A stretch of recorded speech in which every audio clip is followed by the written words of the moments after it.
Bueno, hoy nosotros vamos a hablar entonces sobre las teorías del conocimiento y a partir de la idea de conócete a ti mismo. Como habíamos hablado, hasta ahora estábamos hablando del conocimiento como nada más y nada menos que esa producción que se podía encontrar o se podía dar cuando un filósofo o un sabio lograba acceder, ¿no?, a una disciplina o a partir de una disciplina a un nuevo descubrimiento. Este nuevo descubrimiento nosotros lo llamamos conocimiento o verdad, según el filósofo o según la ciencia. Pero acá vamos a arrancar hoy con esta base, ¿no?, con esta base donde vamos surgiendo, que es conócete a ti mismo, que viene nada más y nada menos que de los griegos antiguos. De los griegos. Nos vamos a ubicar con Sócrates. Volvemos a Sócrates. Sócrates es el filósofo que vamos a volver a recapitular para hablar de esto, de qué es este conocimiento que llega a nosotros como con esta oración o con esta frase que es conócete a ti mismo. Si nosotros ponemos en el pizarrón conócete a ti mismo, suena a una teoría de psicología, a un libro de autoayuda, ¿no? Si vos conocés tus falencias y conocés dónde estás parado, vas a poder mejorar y corregir aquello que te lastima o te daña. Para los griegos, la frase conócete a ti mismo tenía otra definición. No significaba hacer una introspección, entrar a mí mismo y lograr analizarme, sino que tenía que ver con mejorar a futuro. Ser capaz de que a partir de este momento, donde yo me descubro, yo me hallo como un individuo pensante y parte de la sociedad, cuando me reconozco de esa manera, voy a poder ir a mi futuro y mejorarlo y poder tener conductas mucho más accesibles. Nosotros hablamos entonces que vamos a ubicar el concepto conócete a ti mismo con Sócrates. ¿Por qué? Porque es el primero que lo va a poner como una problemática filosófica. Nosotros hasta ahora vamos a aclarar algo. Nosotros vimos que el filósofo era una persona que debatía mucho, discutía mucho, buscaba quizás solucionar o explicar problemas que a lo mejor socialmente no eran importantes, o a la gente común y corriente no le movía un solo día de su vida. El filósofo problematiza sobre todo lo que vive y sobre todo lo que ve. A veces hasta problematiza sobre momentos que no hay problema. Muchos dicen que el filósofo es nada más y nada menos que aquel que se rasca donde no te pica. Ese habitualmente, ¿no? Obviamente, ¿dónde te vas a rascar? Si me pica, ergo, me rasco, como diría Descartes. Si me pica, me rasco. Si pienso, luego existo. Entonces, para muchos filósofos y para muchos que interpretan la filosofía, el filósofo es alguien que te va a decir dónde te rascas pero no te pica. O sea, dónde hay un problema o dónde analizar un problema que en realidad a nadie le preocupa. Entonces, en este quehacer, Sócrates, como todo griego, ¿se acuerdan que hacían los griegos una vez en la vida? ¿Qué era lo que tenían que por costumbre hacer para conocer su destino? ¿Ir a dónde? A ver a quién. El oráculo. Al oráculo, muy bien. Sócrates se dirige al oráculo de Delfos.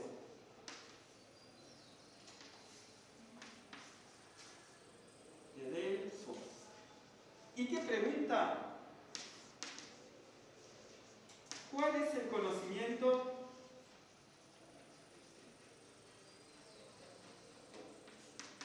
perfecto que puede el hombre alcanzar? ¿Cuál es este conocimiento perfecto? O sea, ese conocimiento que está por encima de la ciencia, que está por encima de la antropología, encima de la ética, encima de la ciudadanía. ¿Cuál es ese conocimiento? Y se acuerdan que yo les había contado que muchas veces el oráculo, la pitonisa, que era la encargada de estar en contacto con el dios Apolo y tener la evidencia para poder comunicarle al interesado esa respuesta que viene a buscar, no siempre las frases que daba la pitonisa eran claras, a veces eran ambiguas y dependía de lo que cada uno interpretaba. Entonces, cuando Sócrates va a la pitonisa y pregunta ¿cuál es ese conocimiento perfecto que todo hombre podría alcanzar? No le dijo la matemática, la física, ni siquiera la filosofía. Le contestó, conócete a ti mismo. Esto le contestó, nada más y nada menos. 4 palabritas. Conócete a ti mismo. Y ahí empieza el problema para Sócrates. Porque no hay nada más difícil que conocerse a uno mismo. No hay nada más difícil que darse la interpretación de qué es uno y a dónde va. Que esto es lo que decía, por ejemplo, el compañero que leyó fragmentos de Nietzsche. Nietzsche entra en este problema también en la modernidad y en nuestro mundo contemporáneo. Se empieza a preguntar, conócete a ti mismo, y empieza a ver que la sociedad y que todo lo que lo rodeaba, en realidad, era un gran armado, una estructura arquitectónica de prejuicios, de verdades acordadas, verdades que no son demostradas fehacientemente, que pueden ser discutidas, que estas verdades pueden ser suplantadas por otras, si no me gustan. Entonces, ¿qué clase de verdad es esta si un día me sirven y al otro día la desecho y la puedo suplantar por otras verdades? Dios ha muerto, para Nietzsche. Todo el superhombre, la idea del superhombre, que quizás es la evolución de conócete a ti mismo, este hombre que no va a estar regido por la moral externa de una sociedad, sino por una moral autónoma, donde él va a poder reconocer qué es lo bueno y lo malo, donde él va a poder reconocer qué es el conocimiento certero de la falsedad. Entonces, Sócrates se encuentra con esta disyuntiva, me dice, conócete a ti mismo. Y acá empieza el trabajo de Sócrates en tratar de discutir y ver qué es este conocimiento tan perfecto que me es el más difícil de alcanzar. Muchos filósofos dicen es mucho más difícil conocerse a uno mismo que conocer la ciencia, que conocer la filosofía, que conocer la historia de alguien o de algo, porque todo lo que es filosofía, ciencia, etc., es en el afuera del hombre, es en el quehacer del hombre, pero el conocerte a ti mismo es en el interior. Es en el ponerme a mí como elemento de juicio, como elemento de cuestionamiento. Ese es el problema. Y una de las cosas que va a decir, por ejemplo, Platón, que va a tomar esta idea de Sócrates, el conócete a ti mismo, va a decir algo que va a ser muy importante y que va a dar lugar a su idea de la política, a su idea de la ciudadanía. ¿Se acuerdan Platón? Que él escribía en forma de diálogo. Él va a decir, tomando las ideas de Sócrates, transforma el conócete a ti mismo en gobiérnate a ti mismo, para poder, o para después poder,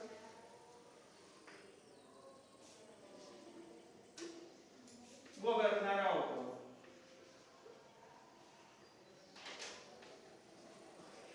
Él lo tradujo Platón en esto. El conócete a ti mismo lo transformó en gobiérnate a ti mismo. ¿Se acuerdan que Platón nos hablaba mucho sobre el hombre, negaba los sentidos, negaba todo lo que tenía que ver con el conocimiento a través de las sensaciones, porque él decía que las sensaciones eran relativas, podían cambiar, no eran lo mismo que percibía una persona de lo que percibía otra, no es lo mismo de lo que percibe Juan de lo que percibe María, porque los sentidos son subjetivos. Entonces acá Platón nos dice, gobernate a ti mismo para después poder gobernar a otros. ¿Dónde va a plantear todo esto? En la República. Es un texto de Platón. En la República, él va a decir, ojo, no todo en el hombre es sensaciones, hay que también saber gobernarlas. ¿Qué significa saber gobernarlas? Platón creía que el trabajo de todo ciudadano era a lo largo de su vida poder controlar mis impulsos sexuales, mi violencia, mis cambios de humores. Todo eso, para Platón, eran muestras que nos acercaban a una etapa primitiva del hombre, donde la razón no tenía el predominio que debería tener. Más aún, Platón cuenta o define que el hombre lo interpreta como que el hombre es un carro tironeado por varios caballos que son las diferentes sensaciones: la ira, la sexualidad, el deseo, la ambición. Todos esos caballos, cada uno quiere ir por su dirección, porque quiere satisfacer su necesidad.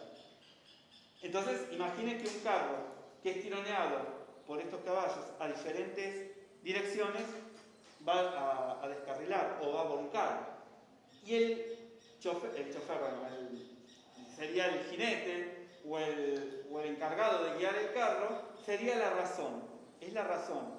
Es aquella la que va a lograr, por medio de la disciplina, poner en carril a todos los caballos, a todas las sensaciones.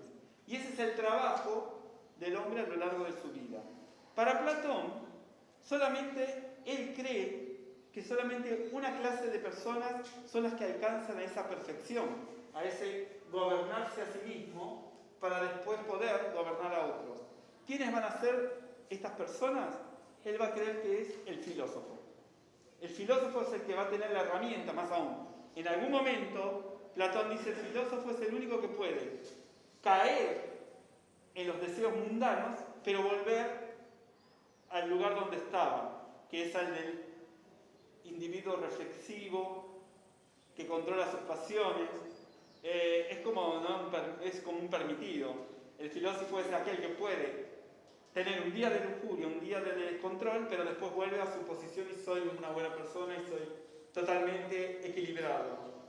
En realidad, para Platón, esta persona o este filósofo que logra controlar todos sus impulsos es el que va a ser capaz de gobernar a los demás.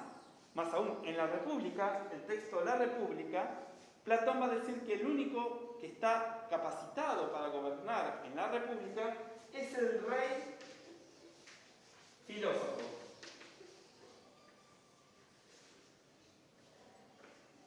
Rey filósofo.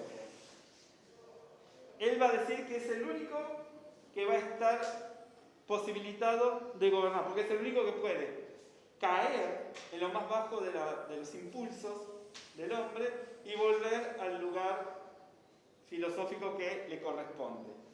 Por supuesto, en la historia nunca vimos que un solo filósofo gobernara a nadie, porque el filósofo, como les volví a decir en algún momento al inicio de la clase, se detiene en problematizar todo lo que lo rodea, pero no da respuestas o no da soluciones prácticas, pragmáticas. Y en lo que tiene que ver al gobierno, en lo que tiene que ver a la vida política, principalmente si nos dirigimos a Grecia, tiene que ver con lo pragmático. Lo pragmático es el hacer, el poder concretar, el resolver un problema para después abordar otro. Y el filósofo solamente se queda preguntándose por qué este problema. Y da vuelta de por qué, y nunca terminamos de decir, bueno, ya que terminamos de definir qué es el problema, resolvamos. Demos un fin, una solución, una posibilidad. Entonces el filósofo queda, digamos, dando vuelta en su propio eje, como una calecita. Ese es un problema. Entonces Platón decía, este es el único que puede llegar, ponerle a ser rey, a ser el que gobierna. Esto lo escribe, como vuelvo a repetir, en el texto de la República, y su idea era esta de gobernarse a sí mismo. Pero en este conócete a ti mismo influyó mucho a los filósofos de esa época. Y se destacaron varias corrientes o varias escuelas, como los cínicos, los estoicos. ¿Escucharon alguna vez a los cínicos, a la escuela de los cínicos? ¿Saben qué es un cínico? ¿A qué definimos vulgarmente una persona cínica? ¿Quién sería? ¿O qué sería una persona cínica?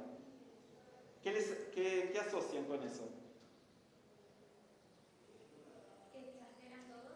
Que exageran todo, puede ser tranquilamente, que tienen como un discurso o podría ser una expresión que puede tener hasta un doble sentido, donde me dice, ¡ay, qué bárbaro, qué inteligente que sos! Eso sería un cínico, te está cargando, a la vez que te está elogiando. Bueno, los cínicos eran una escuela dentro de la Grecia antigua que se va a destacar mucho por uno de sus grandes discípulos o grandes referentes.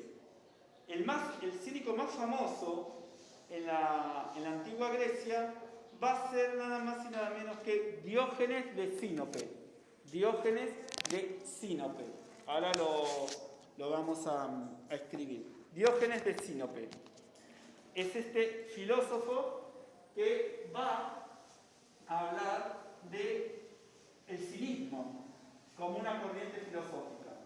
Cuando continuamos hablando, conócete a ti mismo, aparecen estas escuelas para tratar de explicar, no siempre con gran éxito, qué es el hombre y cómo se maneja con el mundo.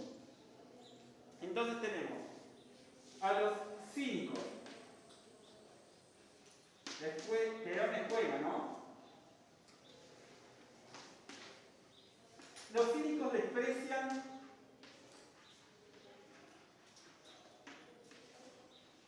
los valores y las prácticas sociales.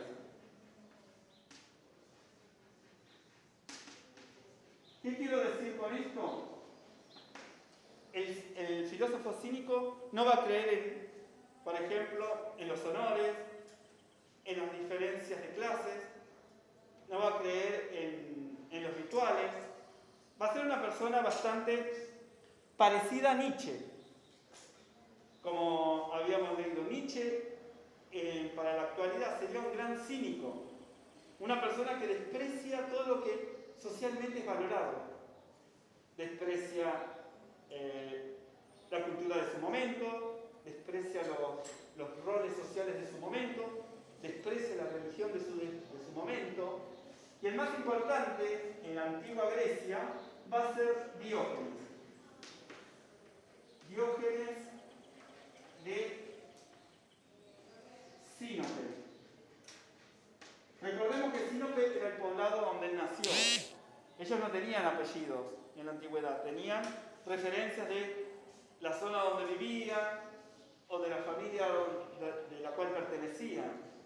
Entonces, Sinope era un poblado de Grecia, de donde era oriundo Diógenes. Diógenes era hijo de un banquero, de lo que era un banco en ese tiempo, ¿no? De un banquero, alguien que prestaba y que recibía intereses por aquel dinero que prestaba. Algo muy, muy pequeño, muy burdo. Diógenes, al igual que Sócrates en su momento, decide ir al oráculo a preguntarle qué le voy a preguntar. ¿Cuál era el destino? ¿Para qué yo estaba en esta vida? Porque los griegos creían que si no conocían el destino por el cual habían nacido, caían en el caos. Y el griego le tenía mucho miedo al caos. Esto ya lo vimos en el inicio de la filosofía, cuando quieren darle un poco de explicación de dónde salía el universo y empiezan a inventar o narrar los mitos griegos, es para darle orden al universo. Porque ellos le tienen miedo al caos, a que todo sea una gran masa que no podemos definir o no podemos controlar. Entonces, Diógenes se acerca al oráculo de Delfos y pregunta cuál era su destino, cuál era su finalidad en este mundo, para qué estaba. ¿Iba a seguir siendo banquero? Como mi padre, como mi abuelo, como andás a ver qué antepasado, o voy a tener la revelación de saber para qué estoy en este mundo. ¿Y qué le dice el oráculo? ¿Qué le dice la pitonisa? Como le dijo a Sócrates, conócete a ti mismo, y ahí sé libre para interpretar lo que te quiero decir. A Diógenes le dice, cambia el valor de tu moneda. Cambia el valor de tu moneda. Como ven, la pitonisa no era muy de desarrollar una idea. Te tiraba una frase y arreglate. Pasá el resto de tu vida tratando de interpretar qué te quise decir y si te sirve lo que te quise decir. Entonces le dice el oráculo, cambia el valor de tu moneda.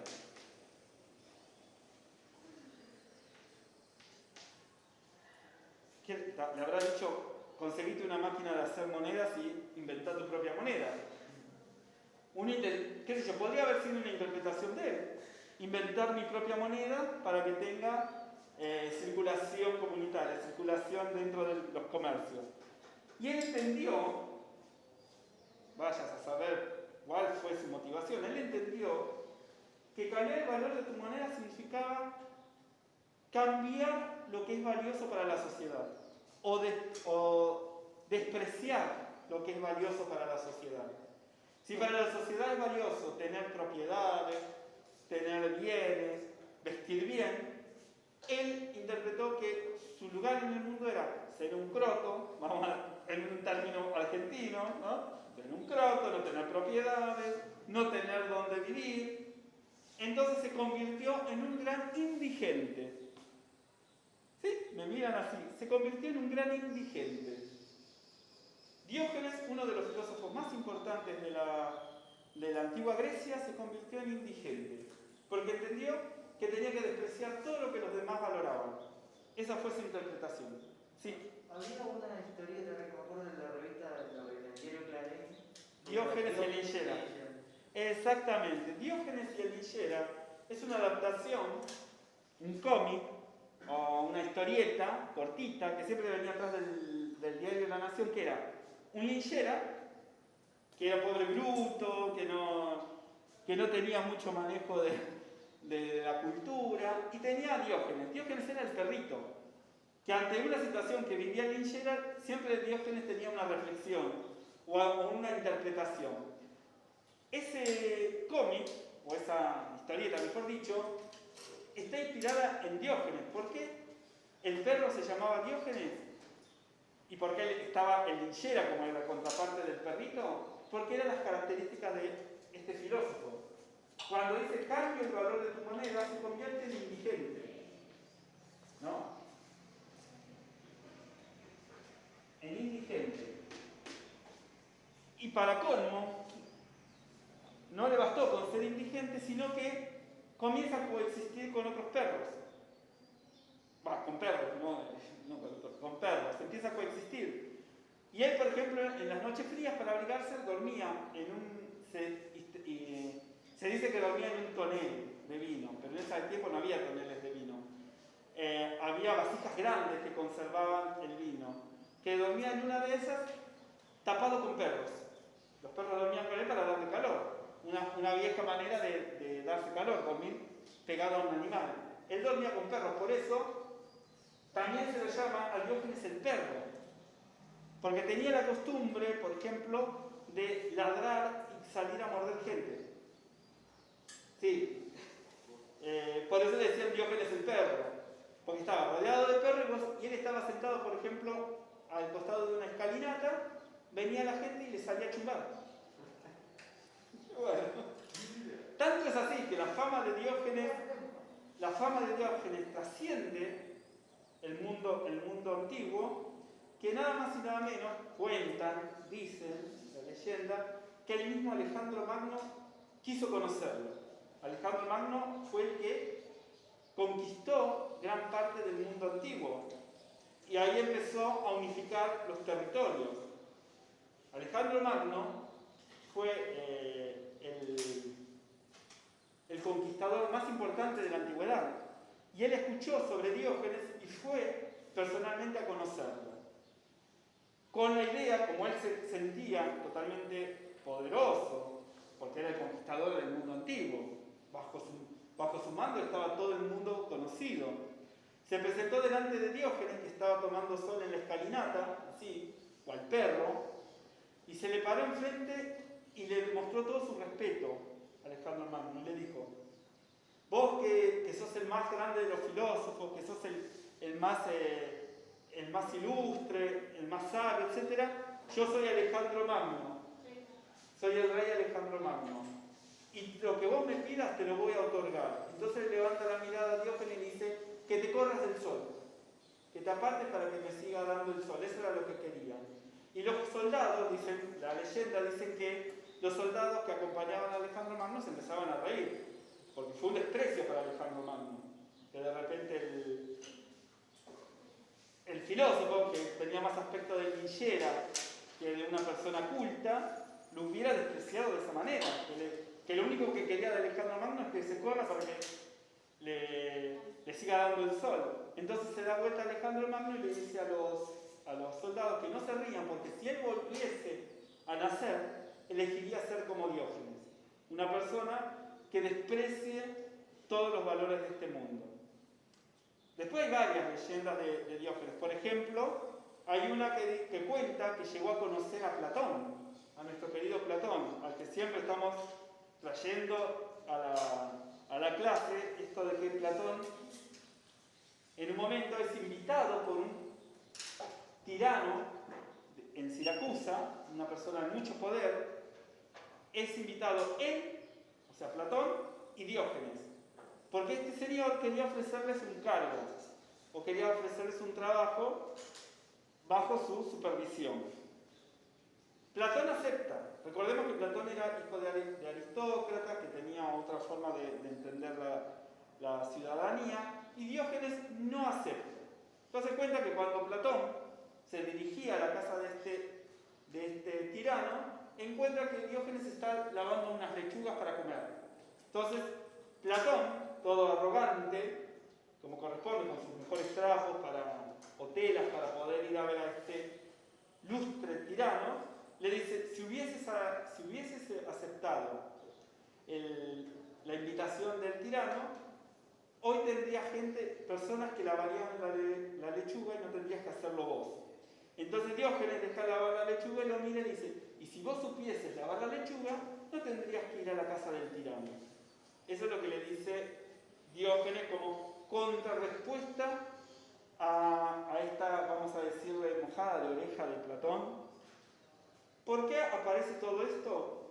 Porque en un momento los cínicos son los filósofos que se los va a llamar filósofos del descubrimiento, o filósofos que salen del ocultismo, del oculto. Porque los cínicos son los únicos filósofos que van a empezar a hacer cosas que van a estar a la vista de todos. Ahora cuando les cuente qué es lo que hacía Diógenes, porque se le dice que salen del ocultismo, estos filósofos, es porque ellos consideraban y creían dentro de su teoría de los cínicos que todo lo que hace el hombre no puede estar oculto por vergüenza o por pudor o por buenas costumbres, que todo tiene que estar hecho a la vista. Entonces vos tenías a Diógenes que tranquilamente no solo vivía con perros y se comportaba como perro, sino que hacía sus necesidades como perro. Esto es que iban las señoras, por ejemplo, al templo de la diosa Artemisa a hacer sus ofrendas, y él tenía ganas de hacer del 1 o del 2, lo hacía ahí. Vos ibas caminando y te encontrabas a Diógenes haciendo sus necesidades fisiológicas, todas las que se imaginen, el baño, relaciones sexuales, todo lo que tenía que hacer lo podía hacer a la vista. Porque él consideraba, y esa era la teoría que tenía, que todo tenía que estar a la vista, no podía estar oculto. Hoy en día lo metemos preso, obviamente, lo llevamos a un internado, es un chiflado o un inadaptado social. Pero para ese momento era toda una revolución. Eso para Diógenes era conocerse a sí mismo, era ser capaz de vivir de forma diligente, de forma austera, sin objetos ni pertenencias, porque ellos creían que las pertenencias te ataban al mundo. También cuentan otra anécdota de Diógenes, es que Diógenes tenía un cacharrito de cobre, donde lo utilizaba para tomar agua, y que un día estaba sentado cerca de la fuente donde iba a buscar agua, y ve que un nene, sin cacharrito y sin nada, se asoma o se inclina a la fuente y toma agua del chorrito que caía de la fuente. Entonces él reconoce en ese acto que el niño le había enseñado que ya ni siquiera necesitaba el cacharrito. Entonces tira el cacharro y empieza a beber agua desde el grifo, desde la salida del chorro de agua. Son pavadas, pero esto nos da una imagen de qué era lo que planteaban estos filósofos en esos momentos. ¿Por qué veían en estas actitudes un conocimiento mucho más profundo de su propia identidad? Y después están los estoicos. Los estoicos estos los vimos nosotros, los vimos en Ética, que eran los que hablaban del sufrimiento, de que había que acostumbrarse al sufrimiento para poder tener una reacción mucho más ética y mucho más madura. Ellos eran los que consideraban que la muerte o el dolor no tenían que ver con un castigo, sino como una manera de conocer y de poder desarrollar las mejores habilidades y las mejores características del hombre. Como ven, ante la premisa, conócete a ti mismo, las respuestas son varias. Sócrates, que vive y que trata de darle un sentido a su vida desde la ciudadanía. Platón, que ve en ese conócete a ti mismo, gobiérnate a ti mismo. Ser capaz de dominar esas pasiones que hacen que el hombre se acerque más al animal que a este ser elevado que definimos como persona o como ciudadano. Diógenes, el desprendimiento de todo. La no valoración de lo que aquello que socialmente es tomado como lo bueno, como lo útil, como lo necesario. Después en la Edad Media esto se va tomando y se va reasignando. En la Edad Media va a ser la trascendencia como forma de conocerse a uno mismo. Y en el conocerse a uno mismo en la Edad Media aparece la idea de alma, cuerpo y alma, que lo tomamos de Platón. ¿Se acuerdan? Platón que decía que el alma estaba en el mundo de las ideas y caía y se encarnaba en el cuerpo. ¿Se acuerdan? Bueno, en la Edad Media eso es tomado literalmente. El mundo de las ideas y la verdad que está allá arriba era la trascendencia, era Dios. Dios y verdad es lo mismo. Y el alma estaba en contacto con Dios y caía en el cuerpo, o se encarnaba o nacía en el cuerpo, que era el pecado, la culpa, lo que me arrastraba, ¿no? Me arrastraba a las conductas que tenían que ver con las pasiones, las inclinaciones mundanas. Acá entra en vigor la idea de Platón, gobiérnate a ti mismo. Sé capaz de que tu alma sea este conductor del carruaje, que sea capaz de doblegar a todos los caballos que están desbocados, alocados, yendo cada uno para su lugar. Hoy en día esto sería trabajo, por ejemplo, para un psicólogo. Hoy en día un psicólogo es el que va a trabajar, porque la psicología está dentro de la filosofía, y va a trabajar en esto de conocer a ti mismo. ¿Cuántos van al psicólogo o las teorías de la psicología que tratan de explicar por qué el hombre no puede ser feliz, no puede vivir naturalmente, por qué algunas inclinaciones biológicas me traumatizan y me llenan de dolor? Todo eso tiene que ver con el conócete a ti mismo. Y como aparece con Sócrates, aparece con Platón, aparece también con los filósofos de la Edad Media, que son, por ejemplo, San Agustín, San Anselmo, Santo Tomás de Aquino, que son filósofos que van a estar relacionados más bien con su contexto histórico. ¿Cuál era el problema principal en la Edad Media? ¿Qué pasaba en la Edad Media? ¿Por qué la Edad Media se la llama el periodo oscuro de la historia? Cuando supuestamente debería ser un periodo de luz, de verdades, porque supuestamente se buscaba las cosas divinas o trascendentes, pero sin embargo se decía que era una época oscura. ¿Por qué la Edad Media era una época oscura? Porque no eran aceptadas las teorías que iban en contra de la iglesia. Muy bien. Acá entramos, porque no eran aceptadas muchas teorías, porque iban en contra del dogma. El dogma, ya Como lo la de digo. Galileo y Galilei. ¿Cómo? Como la de Galileo y Galilei. Exactamente, como las teorías de Galileo. ¿Qué decía Galileo Galilei? ¿Cuáles eran las teorías que él postulaba? Que no éramos el centro del mundo. Que exacta, viene al autor y viene el compañero acá presente que también dijo lo mismo. Que no éramos el centro del universo. Era un dogma que la Tierra estaba en el centro, que éramos el ombligo, por eso se dice muchas veces que nos creemos el ombligo del universo. Viene de esa idea, de que la Tierra estaba en el centro y que todo lo que pasaba alrededor era secundario. La rotación de los planetas, la rotación del Sol, de la Luna. Galileo Galilei toma las ideas y toma los trabajos de Copérnico, que fue antecesor de Galileo. Y Copérnico es el primero que va a decir que la Tierra no sigue una teoría heliocéntrica, significa que la Tierra es centro del mundo, sino que la Tierra era un planeta más que estaba sujeto a ciertas leyes naturales, que tenían que ver con la rotación, con la traslación, de forma primitiva, él lo pensaba y lo interpretaba. Pero sin embargo, había dado con una verdad que después, muchos siglos después, se logra demostrar por medio de la observación, por medio del avance de los elementos de astronomía. Y Galileo toma esa primera instancia de Copérnico. Copérnico le fue mal, porque postuló su teoría, fue condenado por la Inquisición, no se retractó, lo sostuvo hasta el último momento, y obviamente la consecuencia es, hacemos asado con Copérnico. Copérnico en la plaza, una buena pila de leña, y tenemos el show armado, porque recordemos que para ese tiempo era un acto público, prácticamente la quema del hereje.